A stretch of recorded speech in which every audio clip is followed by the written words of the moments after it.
কোরবানি আমরা কোনো দরিদ্র দেশে প্রেরণ করতে পারবো কিনা, আমার পক্ষ থেকে আমার কোরবানি আফ্রিকার দেশে দেশে করার ব্যবস্থা করা যেতে পারে কিনা, না আমার নিজের এলাকায় করতে হবে। আল্লাহ রাব্বুল আলামিন সূরা হাজে দুটি আয়াতে বলেছেন, ফাকুলু মিনহা ওয়া আত'ইমুল বাঈসাল ফাকির, ফাকুলু মিনহা ওয়া আত'ইমুল কানি'a ওয়াল মু'তার।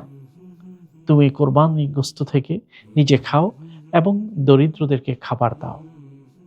দরিদ্র যারা আছে বঞ্চিত তাদেরকে খাবার দাও।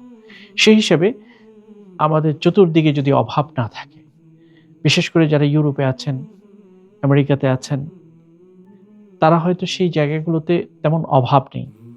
ওই জায়গায় গরিবদেরকে খাওয়ানোর সুযোগ হয় না। সেজন্য তিনি যদি কোরবানিটাই কোনো গরিব অঞ্চলে প্রেরণ করে দেন, তাতে করে সাদাকার সওয়াব পাচ্ছেন, কোরবানিও হয়ে গেল। দুটো সওয়াবই পেলেন।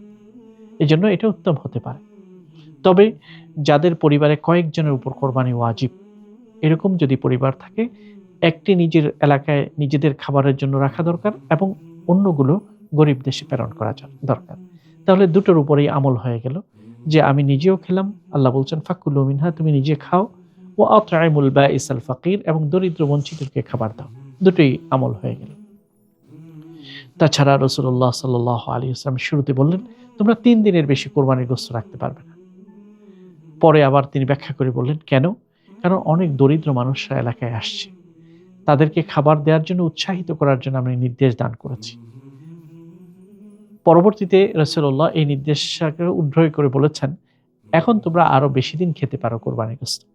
তাহলে দরিদ্র মানুষের সহযোগিতা করা কোরবানির মধ্যে একটা উদ্দেশ্য রয়েছে।